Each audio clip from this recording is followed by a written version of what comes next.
What is the difference between etiquette and good manners?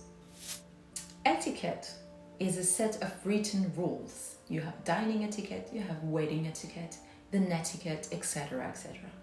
Good manners are the unwritten rules. Emily Post, a 19th century American author of etiquette, described good manners as a sensitive awareness of the feeling of others.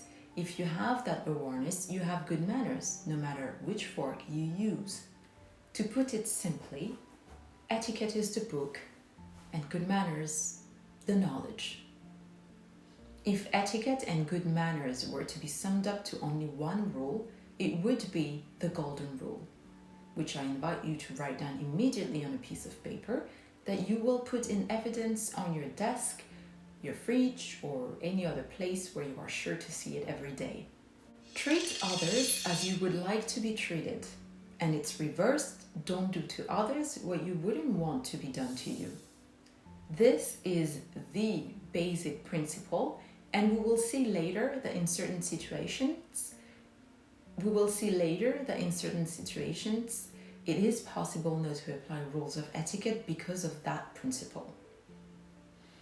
The secret to good manners lies in your ability to make people feel good around you. Have you ever had the opportunity to meet or know this person with je ne sais quoi? This person shines through their charisma, through their gentleness, or the way they are of making you feel important or interesting. Maybe it is the way they speak that you find gracious and you feel good with this person. Something peaceful, dignified, sweet, or imposing without being overwhelming. Something inspiring. This is what I would like you to develop. I would like to see you define for yourself what you want to achieve. Write down in your notebook those words or expressions that you would like them to define you. I'm going to give you some example. Elegant, peaceful, gentle, charismatic, welcoming, inspiring, expert, caring, hardworking, charitable, intelligent, refined, woman of letters, woman of science, etc., etc. How would you like to be seen? Close your eyes and imagine yourself becoming that woman you want to be. Do it every day and affirm that you are that woman every day. Why is this important? I want to make it clear because today, good manners, etiquette classes have an elitist or has-been connotation. It's seen as not of our time or dusty, and this is where everyone is wrong and sadly misses out on an absolutely wonderful tool for success in life, for career and social life. Here is another quote I love. Good manners open doors that even the best education cannot, and there is nothing more true. You may have a lot of degrees, attended the best schools, but if you don't know how to interact socially, create good quality and solid relationships, you won't get as far as you could. Being well brought up is essential for success in life. Good manners are a kind of a language. It helps to understand, accept, and respect others beyond words. It allows us to live all together.